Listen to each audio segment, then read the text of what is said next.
Welcome students, আশা করি তোমরা সকলেই খুব ভালো আছো। জ্ঞানজ্যোতি কোচিং সেন্টার পক্ষ থেকে তোমাদের সবাইকে আরো একবার স্বাগত। তো আমি মীরা ম্যাম, আমি আজ তোমরা যারা বাঁকুড়া ইউনিভার্সিটি আন্ডার করছো, তোমাদের থার্ড সেমিস্টার মাইনর আর মেজর পেপার যে বেঙ্গলি সিলেবাস রয়েছে, সেই সিলেবাসের বিষয় থেকে আজ যে বিষয়টি নিয়ে আমি আলোচনা করবো সেটা হচ্ছে ব্যতিরেক অলঙ্কার যে রয়েছে, ব্যতিরেক অলঙ্কার নিয়ে কিন্তু তোমাদের সঙ্গে আজকে আমি আলোচনা করবো ক্লাসে। ঠিক আছে, দেখো তবে আলোচনাটা শুরু করার পূর্বে আগে তোমাদের সঙ্গে একটা গুরুত্বপূর্ণ ইনফরমেশন আমি আলোচনা করে দিয়ে যাই। তোমরা যারা ভাবছো আমাদের সঙ্গে এই সেমিস্টার অনলাইন ক্লাস বা নোটসের জন্য আমাদের সঙ্গে যোগাযোগ করবে, দেখো এখানে দুটি নাম্বার দেওয়া আছে।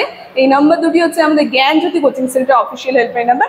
যে কোনো একটি নাম্বার মধ্যে কল করে নিয়ে কিন্তু তোমরা আমাদের সঙ্গে সরাসরি যোগাযোগ করে নিতে পারবে। তার সঙ্গে এই সেমিস্টারে তোমাদের কোর্স ফিও বলে দিচ্ছি।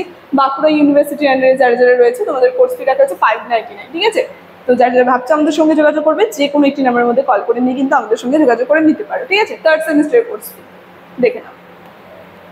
তাহলে ক্লাসের আলোচনা আমি চলে যাচ্ছি। ব্যতিরেক অলঙ্কার, প্রথমে সংজ্ঞায় চলে যাই। ব্যতিরেক অলঙ্কার কাকে বলে?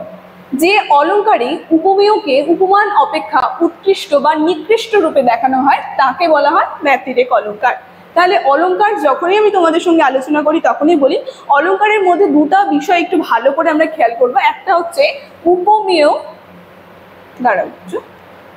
একটি হচ্ছে উপমেয় আর আরেকটি হচ্ছে উপমান।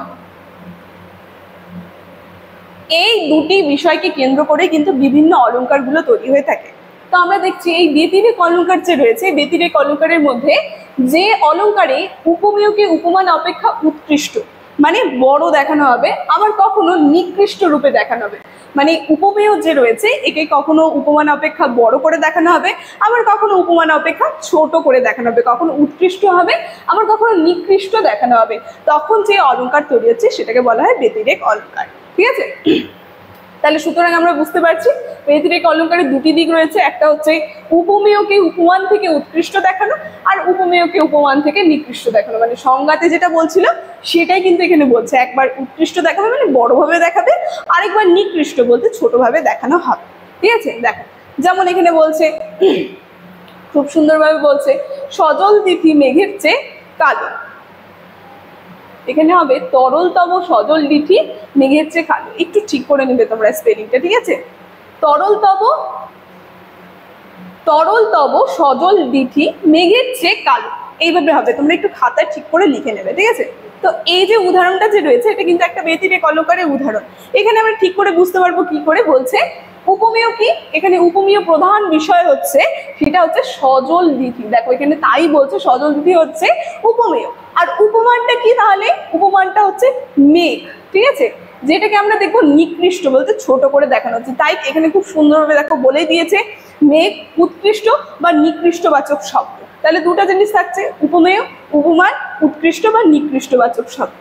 তো কি বলছে কবির বক্তব্য যে মেঘ কালো, কিন্তু তোমার সজল দৃষ্টি যে রয়েছে তার কালো সেই কালো মেঘের থেকে অধিক কালো। মানে কি করছে? নিচু করে দেখাচ্ছে। বলছে মেঘ তো কালো, কিন্তু তোমার যে দৃষ্টি রয়েছে সেই দৃষ্টি যেন সেই মেঘের থেকেও আরো বেশি কালো, মানে নিচু করে দেখানো হচ্ছে। ঠিক আছে, তখন যে অলঙ্কার তৈরি হচ্ছে এটা হচ্ছে ব্যতিরেক অলঙ্কারের উদাহরণ। দেখো তাই বলছে এখানে মেঘের কালত্ব থেকে দৃষ্টির কালত্বের উৎকর্ষ বোঝানো হয়েছে, মানে বড় করে দেখানো হচ্ছে। আমরা দেখে যাব, এই জন্য এটি একটি ব্যতিরেক অলঙ্কারের উদাহরণের মধ্যে পড়ছে। ঠিক আছে, দেখো আরেকটা উদাহরণ এখানে দেওয়া হয়েছে, তোমরা আরেকবার দেখলে আরো বেশি ভালো করে বুঝে যাবে।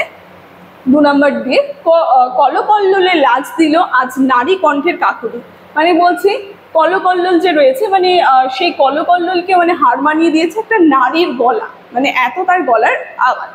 ঠিক আছে, এটাও আমরা দেখবো এখানে কি করছে, ছোট করছে, মানে সেই নারীর যে গলা রয়েছে সুরকে ছোট করে দেখানো হচ্ছে। তাহলে এটা একটা নিকৃষ্ট দেখতে পেলাম আমরা, উপমেয়কে উপমান থেকে নিকৃষ্ট করে দেখানো হচ্ছে। তো এটাও ব্যতিরেক অলঙ্কারের উদাহরণে আমরা বলে দিতে পারি। এখানে কি বলছে, এই যে উপমেয় প্রধান বর্ণীয় বিষয় নারী কণ্ঠের কাকলি, উপমান হচ্ছে কলকল্লোল। একটুক্ষণ আগে আমি যেটা বললাম, উপমেয়, উপমান আর উৎকৃষ্ট বা নিকৃষ্টবাচক শব্দটা আমাদের খেয়াল রাখতে হবে। দেখো তারপর কি বলছে, সেটারই উদাহরণ দেখো এখানে দেওয়া হয়েছে। কলকল্লোল মানে হট্টগোলে নারী কণ্ঠের কাকুলি, নারীর যে উচ্চকণ্ঠ ধ্বনি রয়েছে, কবিতায় বলছেন এই নারীর কণ্ঠধ্বনি যেন এই কলকল্লোল থেকেও উচ্চ গ্রামে পৌঁছেছে, মানে তার থেকেও যেন বেশি শোনা যাচ্ছে জোরে। তাই বলছে কলকল্লোল হচ্ছে নিন্দার বিষয়বস্তু এখানে যেখানে নারী কণ্ঠের ধ্বনি সেই নিন্দার বস্তুকে কলকল্লোল হার মানাচ্ছে, মানে নারী কণ্ঠ ধ্বনি আরো বেশি নিন্দার, সুতরাং এখানে নারী কণ্ঠের যে কাকুলির আকর্ষণ সূচিত হয়েছে। তাই আমরা দেখব এই কাব্য অংশটি, মানে যে কাব্যের অংশটি দিয়েছে এটা একটা ব্যতিরেক অলঙ্কারের উদাহরণের মধ্যে কিন্তু চলে যাচ্ছে। ঠিক আছে, আজকের এই অলঙ্কার নিয়ে ক্লাসের আলোচনা আমার এতটুকুন ছিল। ইনফরমেশন নিয়ে কিন্তু আমি ক্লাসের শুরুতে আলোচনা করে দিয়েছি। আজকের আলোচনার বিষয় আমার এখানেই থাকছে। ভিডিওটি শুরু থেকে শেষ অবধি দেখার জন্য থ্যাংক ইউ।